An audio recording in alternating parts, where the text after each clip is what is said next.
Hey guys, Dom here, and Creative Assembly has released a new beta patch, new patch for beta testing going to be going live soon called the Nutz and Boltz update. Kind of fixes up some of the issues that cropped up from the new DLC, notably giving Greenskin some tech tweaks to really make their tech tree stand out. A few different scrap changes as well, quite a few bug fixes, and there have been a handful of very notable balance tweaks as well. So, yeah, we'll go ahead and get straight to it here. Not really too much to talk about in terms of the campaign changes. I will just quickly go over a few of them here. So the Evier Club's tech now gives plus 8 melee attack for all orc infantry.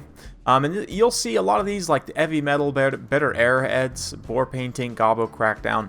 These techs have all had, for the most part, their effects are more universally applicable, where they will apply to more types of units rather than just a specific type of unit, right? So the Evier Clubs is an example, or like Gobbo Crackdown gives plus 10% speed on all infantry now, rather than on just goblins, right? Like Boar Painting gives minus 10% recruitment costs for, it used to give recruitment costs for Savage Orcs, but now replaced by speed for Orc Boars, which makes sense. So yeah, good changes there. Scrap upgrades, the padded shields also, their missile block chance went from plus 40 to plus 30, but it also grants plus 15 armor as well.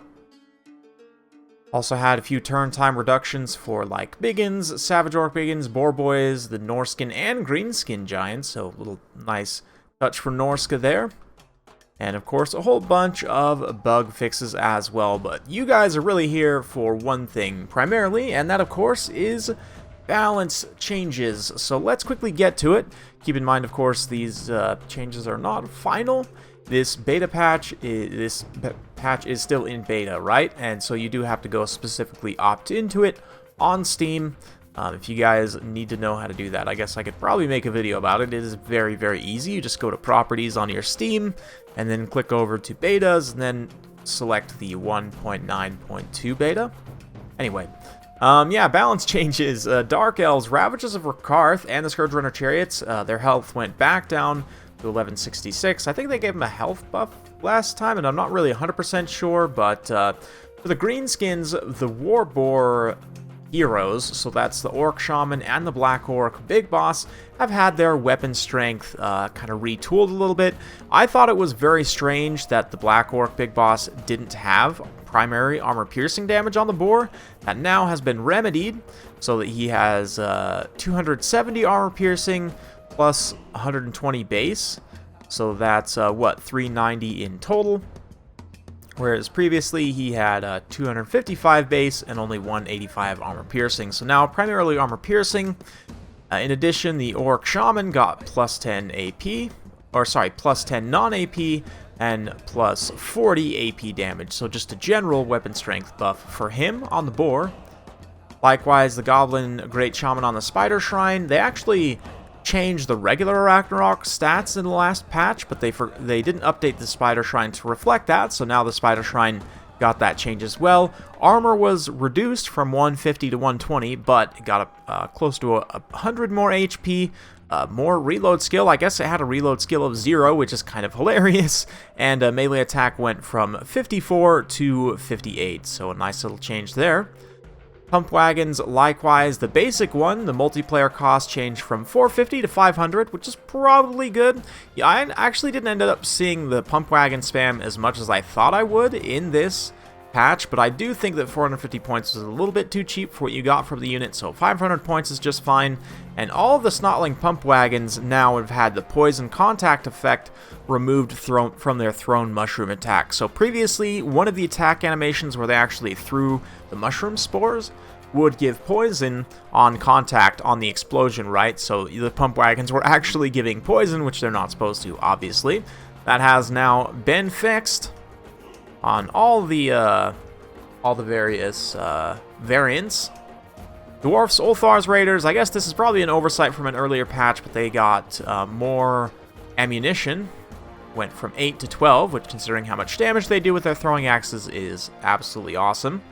Silver and Guard got a little bit of a nerf, which is kind of nice. I'm sure some people will be happy about that. They were slightly overperforming from where they were, so their multiplayer cost, and this is a painful one. Anytime you get a cost increase for the High Elves, it sucks real bad. But a multiplayer cost increase from 800 to 850, which really isn't a huge change, but again, for High Elves, where you're always trying to pinch pennies everywhere you can, you definitely will feel that one.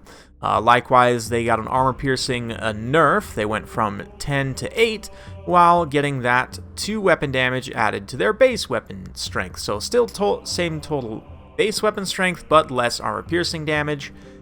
And yeah, overall, I think that's a very minor change, but I do think it's a change that's warranted and will put the Silver and Guard a little bit more in line with balance. Previously, they were just slightly overperforming. I still think they're going to be a very strong choice, but yeah, good stuff there. Eltharion the Grim, on Stormwing specifically, so his Griffin mount got a minus 100 cost. Yeah, minus 100 cost, which is great. He paid more for his Griffin than any other character in the game, which didn't really make sense to me, so that's nice that his cost has been reduced a little bit there. He should be slightly more cost effective up on the Griffin.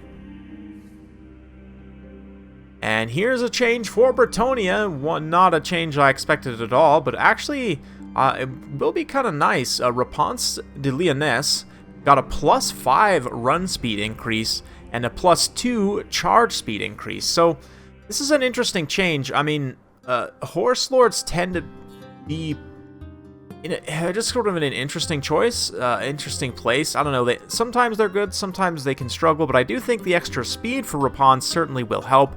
I'd have to check her versus the Questing Knights now. Previously, I think she was actually slightly slower than Questing Knights. Now I think she'll be able to keep up with them. And the charge speed increase, of course, definitely helps as well when trying to catch targets on horseback. Or when she's on horseback, rather. So, yeah, that's actually a pretty decent change overall. It's nothing like game-breaking by any means, but definitely a nice little change there. And for the last part, this is probably the most important change and what you guys are all here for.